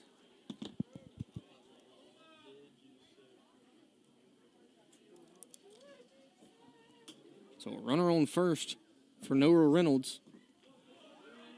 Reynolds 0 for 2 tonight. He's got a ground out to the third baseman and a strikeout.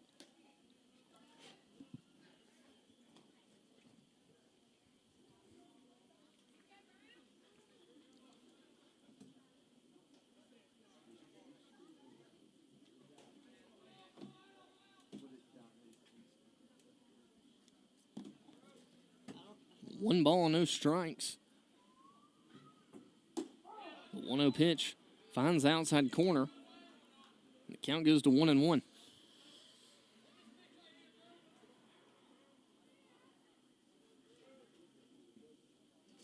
Wood stands at first. 2 balls, 1 strike. Noah Reynolds and then Austin Pickett stands on deck, the catcher. He's 0 for 2 tonight. The 2-1 pitch, called strike 2. And the count goes to 2-2.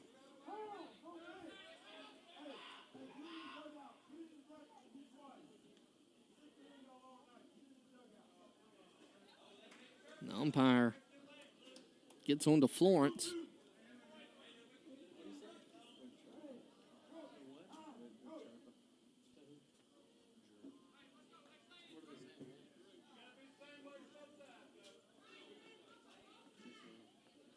And, you know, I think the umpire has done a phenomenal job. You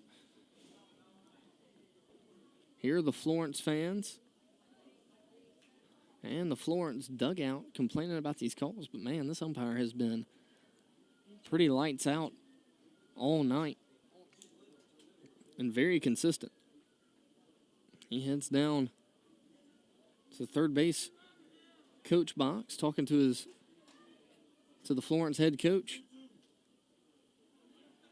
Now he heads back, and Noah Reynolds stands in with a 2-2 count and a runner on first here with no outs. That one hit off the ankle of Reynolds. He wears that one. I know that hurt a little bit. So 2 balls, 2 strikes. Davis comes set. And the pitch. Fouled back. That's back-to-back-to-back foul balls from Reynolds. So he's battling in there with 2 strikes. Andrew Wood stands at first. Davis gets the sign. And the 2-2 pitch. Breaking ball, and it hits the net. Looks like that one slipped out of the hand of Davis. So now a full count here with a runner on second.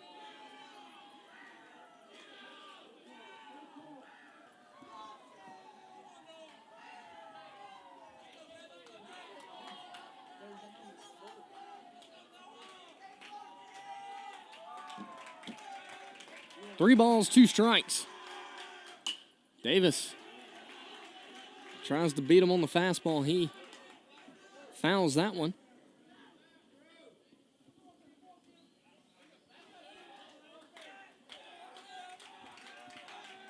And the count stays full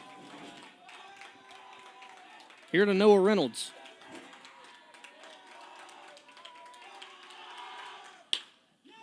This one hit down the right field line, and it goes foul.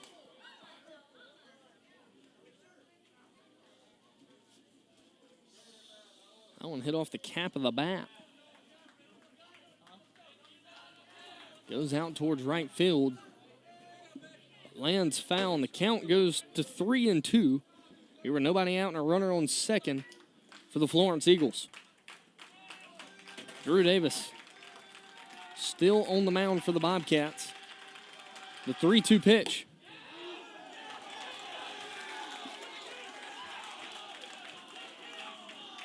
Three balls, 2 strikes, and that pitch misses in, and here comes Coach Miller. So back-to-back walks for Davis. So we will be back after the break.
So we're back live here in the top of the 7th. Rowan Atkinson comes in replacement of Drew Davis.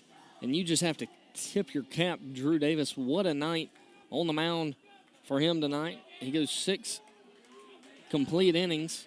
Tries to close it out, but back-to-back walks.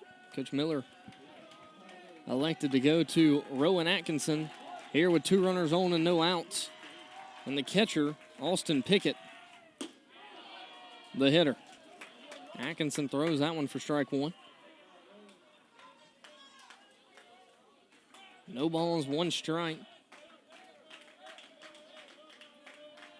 Here for Atkinson. Good pitch, but it just misses away, and the count goes to 1-1.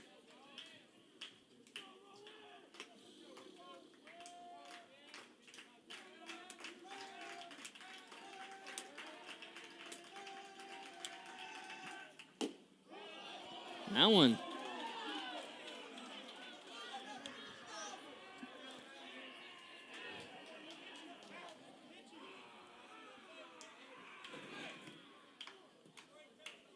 One ball, 2 strikes. Here to the catcher. Atkinson comes set. The 1-2 pitch. Breaking ball, strike 3.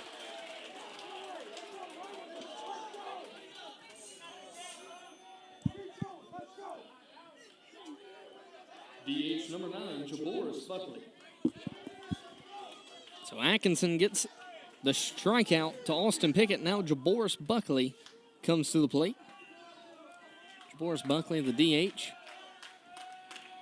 He's 0 for 2 tonight. That one misses in.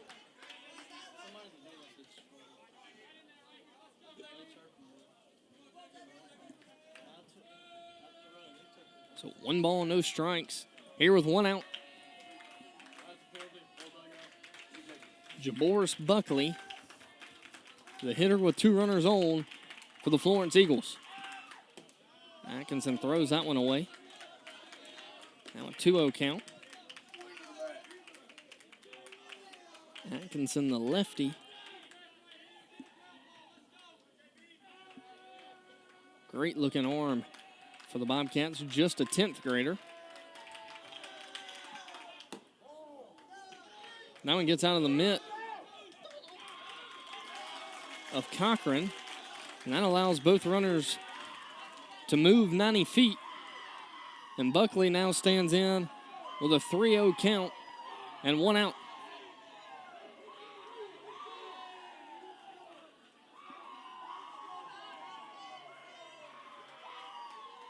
So 3 balls, no strikes. Atkinson comes set. That one misses in the dirt.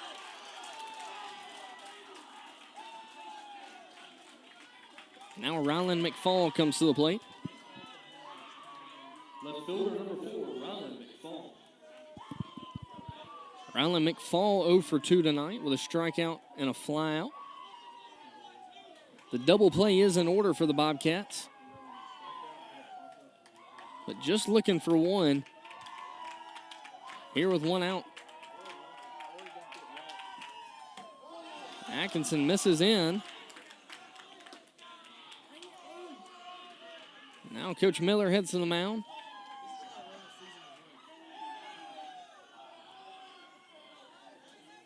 So Atkinson, 5 straight balls after the walk to Buckley.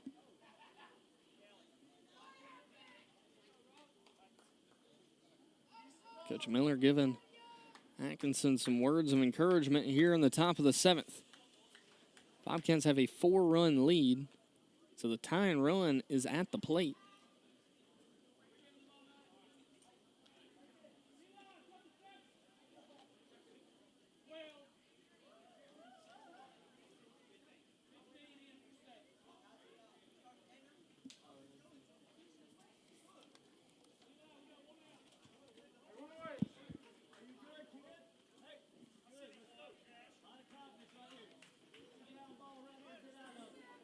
New second baseman for the Bobcats, number 15, Eli Hicks. So Eli Hicks checks in at second base And Kellen Garcia is going down to the bullpen just to get warm, just in case things get out of hand here for Atkinson. The 8 and the 9 hole hitters are now up. That one misses low. Atkinson has thrown 6 straight balls now. If he can just see one in the zone, you know he'll find that groove again that he had back against Austin Pickett. 2-0 count. He throws it in the dirt again. So now a 3-0 count here to Rylan McFall.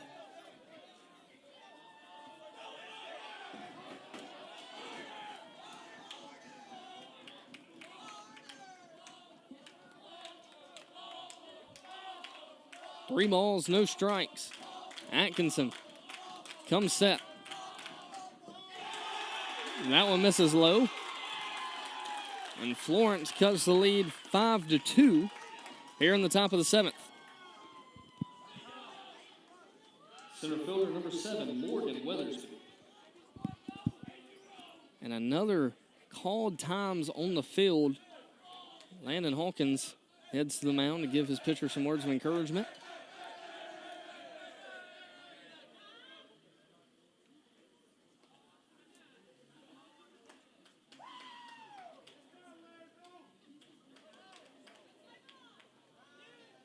And Rowan Atkinson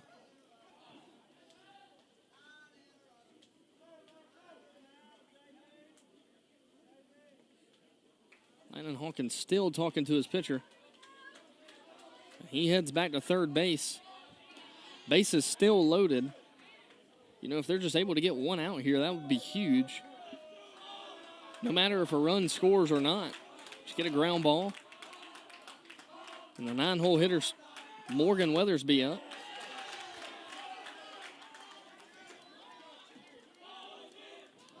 And another mound visit. This one's going to be the 9th for Atkinson.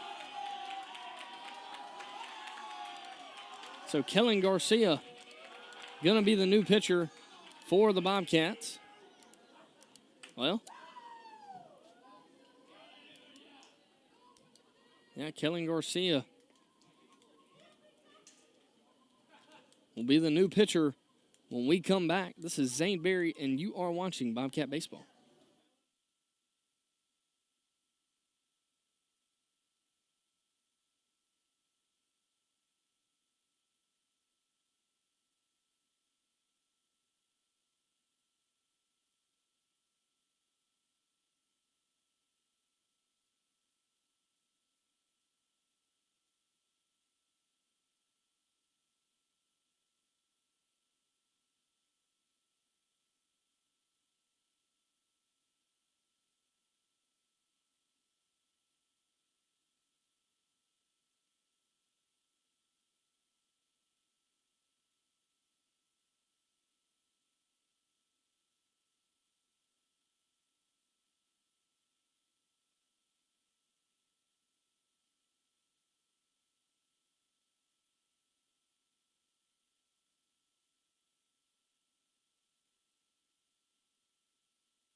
And we're back, and Kellen Garcia set to take his turn on the mound. Here with a 5-2 lead. Bases are loaded, so the winning run stands at the plate. And Morgan Weathersby. Weathersby, the 9-hole guy. And Garcia, his first pitch misses way out. Garcia's been great out of the closing role so far this season.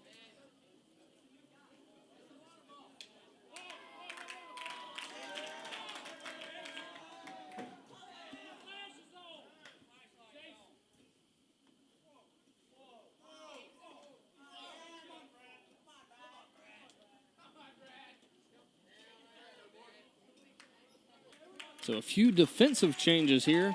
Jack Miller checks back in at first. Odom moves to third. And then Hawkins moves to second. That's 2 straight balls from Garcia. Now a 3-0 count to Weathersby in the top of the order. Stands on deck. You can feel the momentum kind of shifting towards Florence here. You can feel the energy out of their dugout.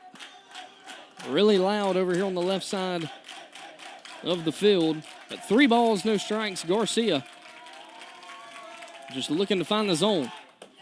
That one misses away, and another walk.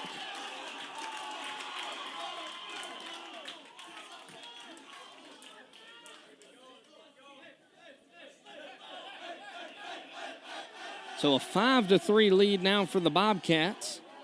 In the top of the order, Brian Davis. Number 1, Brian Davis. Now Brian Davis, the leadoff guy, he's 0 for tonight. But he comes to the plate. And this is the part of the order you want up if you're Florence. Another ball from Garcia.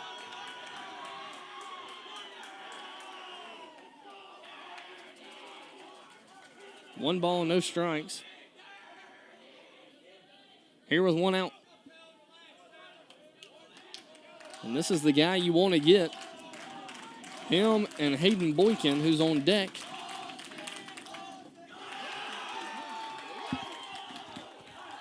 Now a 2-0 count here to Brian Davis. That might be 14 straight balls from the Bobcats.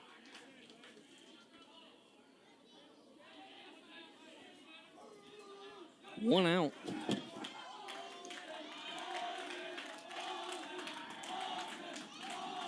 Go back. Austin Pickett struck out. That was after Andrew Woods and Noah Reynolds walked. Then Austin Pickett struck out. And then Jaboris Buckley, Rylan McFall, and Morgan Weathersby all walked. Now the top of the order, Brian Davis has a 3-0 count.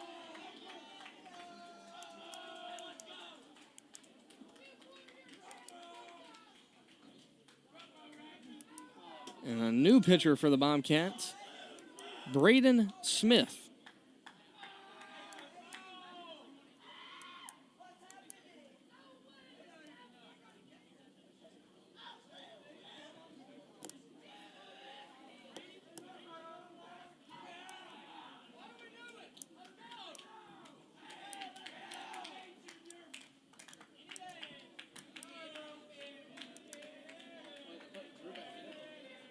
They're checking Drew Davis back in on the mound to finish this thing off. I've never seen this.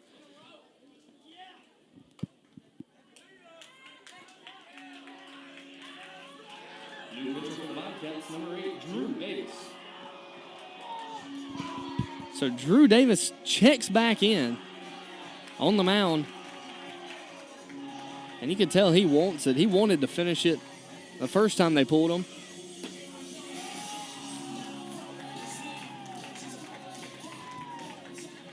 But, I mean, everybody they've went to so far after the departure of Drew Davis hasn't been able to hit the zone, so they put Davis back in. And Garcia will go back to second. Hawkins will go back to short. Odom will go to third. And Miller will be at first.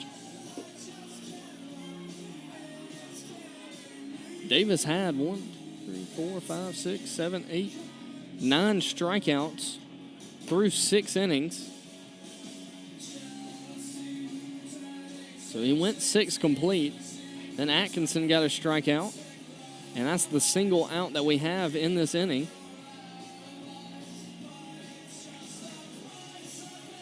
Only 2 outs to get. You know, they came into this inning with a 5-1 lead, so felt like they had this game under control.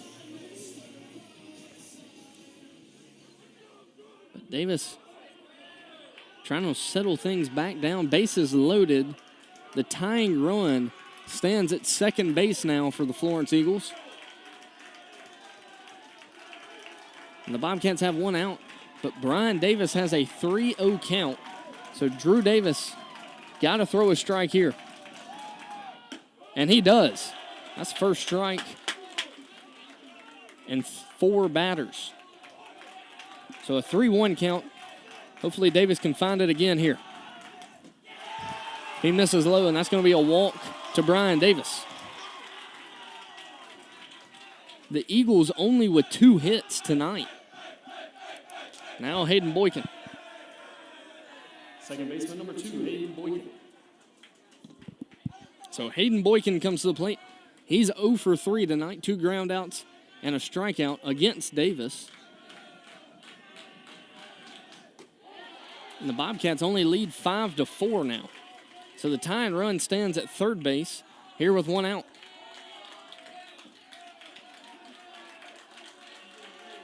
Maybe we need to get Landon Holloman back up here for the good juju. 1 ball, 1 strike, 1 out. Bases loaded for Florence. A swing and a miss. That one gets behind Cochran. And he gets him out at home. So 2 outs now.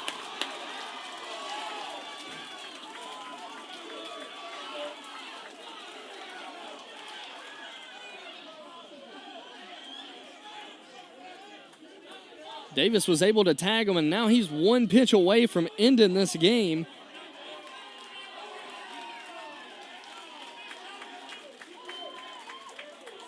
That one got behind Cochran. He was able to gather it and throw it to Davis, and Davis was able to tag him out. Just a lot of freebies by Sumrall in this inning, and that one was almost dangerous. They were able to get an out of it. So now the count 1-2. Here with 2 outs. Runners at second and third for the Eagles. Oh, and that's a good pitch there by Davis. About had Boykin swinging on the breaking ball, but he checks up. And the count goes to 2-2 here with 2 outs. Davis trying to close this thing out.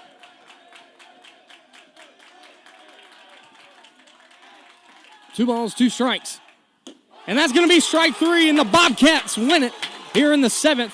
Drew Davis does a fantastic job of finishing this thing out. And the Bobcats win 5-4. And you have to tip your cap. That's Drew Davis's 10th strikeout of the night. But we will be back Tuesday night against Mize. This is Zane Berry, and you are listening to Bobcat Baseball.